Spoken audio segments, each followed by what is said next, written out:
ನಮಸ್ಕಾರ ಎಲ್ಲರಿಗೂ Kannada cook book YouTube ಚಾನಲ್ಗೆ ಸ್ವಾಗತ. ಇವತ್ತಿನ ಸ್ಪೆಷಲ್ ಧಾಬಾ ಸ್ಟೈಲ್ ಮೊಟ್ಟೆ ಮಸಾಲ. ಇದನ್ನು ತಿಂದವರು ಪಕ್ಕಾ ಇಷ್ಟಪಡ್ತಾರೆ ಹಾಗೂ ಇದರ ರೆಸಿಪಿಯನ್ನ ಕೇಳ್ತಾರೆ. ರೆಸ್ಟೋರೆಂಟ್ಗಳಲ್ಲಿ ಧಾಬಾಗಳಲ್ಲಿ ತುಂಬಾ ಹೆಚ್ಚಾಗಿ ಆರ್ಡರ್ ಮಾಡ್ತಾರೆ ಈ ಕರಿಯನ್ನ. ರೋಟಿ ಜೊತೆ, ನಾನ್ ಜೊತೆ, ರೈಸ್ ಜೊತೆ ಕೂಡ ಇದು ಪರ್ಫೆಕ್ಟ್ ಆಗಿ ಹೊಂದತ್ತೆ. ಈ ರೆಸಿಪಿ ಧಾಬಾ ಸ್ಟೈಲ್ನಲ್ಲಿ ತುಂಬಾ ಸಿಂಪಲ್.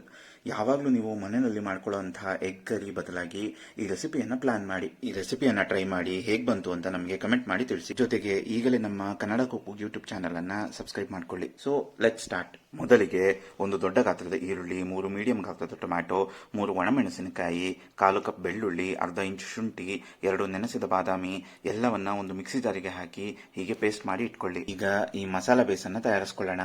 ಇದಕ್ಕೆ ಬೇಕಾಗಿರುವ ಸಾಮಗ್ರಿಗಳು: ಒಂದು ದೊಡ್ಡ ಗಾತ್ರದ ಈರುಳ್ಳಿ ಸಣ್ಣಗೆ ಹೆಚ್ಚಿದ್ದು, 2 ಟೇಬಲ್ ಸ್ಪೂನ್ ಅಡುಗೆ ಎಣ್ಣೆ, 1 ಟೇಬಲ್ ಸ್ಪೂನ್ ಉಪ್ಪು, 2 ಟೇಬಲ್ ಸ್ಪೂನ್ ಬೆಣ್ಣೆ, 1 ಟೇಬಲ್ ಸ್ಪೂನ್ ಒಣಮೆಣಸಿನಕಾಯಿ ಪುಡಿ, 1 tea spoon garam masala, 1 tea spoon ಧನಿಯಾ ಪುಡಿ ಹಾಗೂ ರುಬ್ಬಿಕೊಂಡ ಮಿಶ್ರಣ. ಈಗ ಈ ಮಸಾಲಾ ಬೇಸನ್ನ ತಯಾರಿಸಿಕೊಳ್ಳೋದಕ್ಕೆ ಮೊದಲು ಒಲೆ ಹಚ್ಚಿ ಅದರ ಮೇಲೆ ದಪ್ಪತಳದ ಬಾಣಲೆಯನ್ನಿಟ್ಟು ಬಾಣಲೆ ಬಿಸಿಯಾದ ನಂತರ ಅದಕ್ಕೆ 2 ಟೇಬಲ್ ಸ್ಪೂನ್ ಎಣ್ಣೆಯನ್ನು ಸೇರಿಸಿ, ಎಣ್ಣೆ ಬಿಸಿಯಾದ ನಂತರ ಹೆಚ್ಚಿಟ್ಟುಕೊಂಡ ಈರುಳ್ಳಿಯನ್ನು ಸೇರಿಸಿಕೊಂಡು ಈರುಳ್ಳಿ ಕಂದು ಬಣ್ಣ ಬರೋವರೆಗೂ ಹುರಿದುಕೊಳ್ಬೇಕಾಗತ್ತೆ.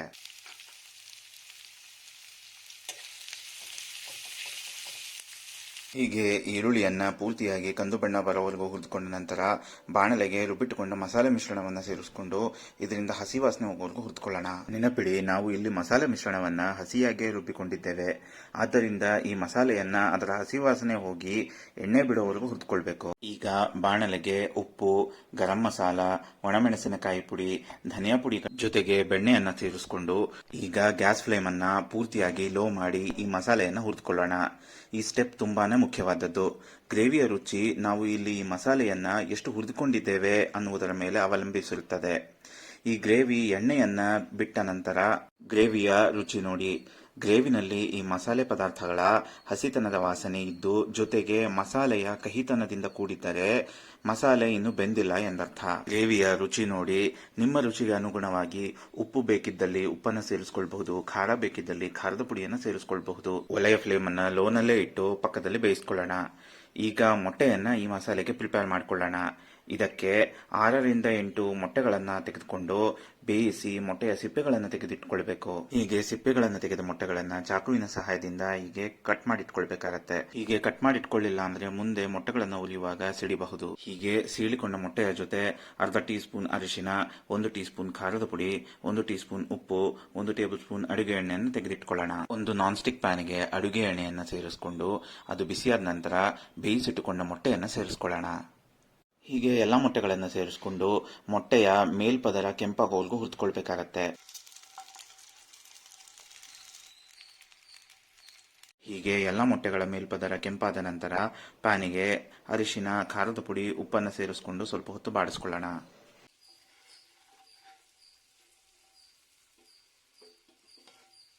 ಹೀಗೆ ಸ್ವಲ್ಪ ಹೊತ್ತು ಬಾಡಿಸ್ಕೊಂಡ ನಂತರ ಈ ಎಲ್ಲ ಮೊಟ್ಟೆಗಳನ್ನು ತೆಗೆದು ಒಂದು ಪ್ಲೇಟ್ನಲ್ಲಿ ಸೈಡ್ನಲ್ಲಿ ಇಟ್ಕೊಳ್ಳೋಣ.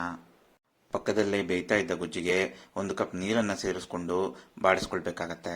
ಈಗ ಈ ಮಸಾಲೆಯ ಕನ್ಸಿಸ್ಟೆನ್ಸಿಯನ್ನ ನಿಮಗೆ ಬೇಕಾದ ಹದಕ್ಕೆ ಅಡ್ಜಸ್ಟ್ ಮಾಡಿಕೊಳ್ಳಿ.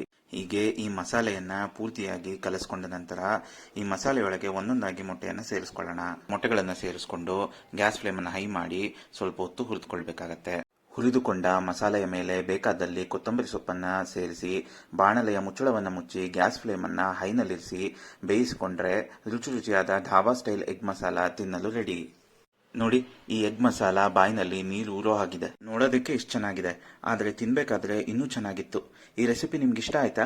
ಹಾಗಾದ್ರೆ ಈ ರೆಸಿಪಿನ ಈಗಲೇ ಟ್ರೈ ಮಾಡಿ ಹೇಗೆ ಬಂತು ಅಂತ ಕಮೆಂಟ್ ಮಾಡಿ ತಿಳಿಸಿ. ಇದೇ ತರಹದ ಟೇಸ್ಟಿ ರೆಸಿಪಿಗಳಿಗಾಗಿ Kannada cook book YouTube channel ಅನ್ನ ಈಗಲೇ ಸಬ್ಸ್ಕ್ರೈಬ್ ಮಾಡಿಕೊಳ್ಳಿ. ಪ್ರತಿದಿನ ಇದೇ ತರಹದ ಟೇಸ್ಟಿ ರೆಸಿಪಿಗಳನ್ನ ನಮ್ಮ ಚಾನಲ್ ನಲ್ಲಿ ಶೇರ್ ಮಾಡ್ತಾ ಇರ್ತೇವೆ.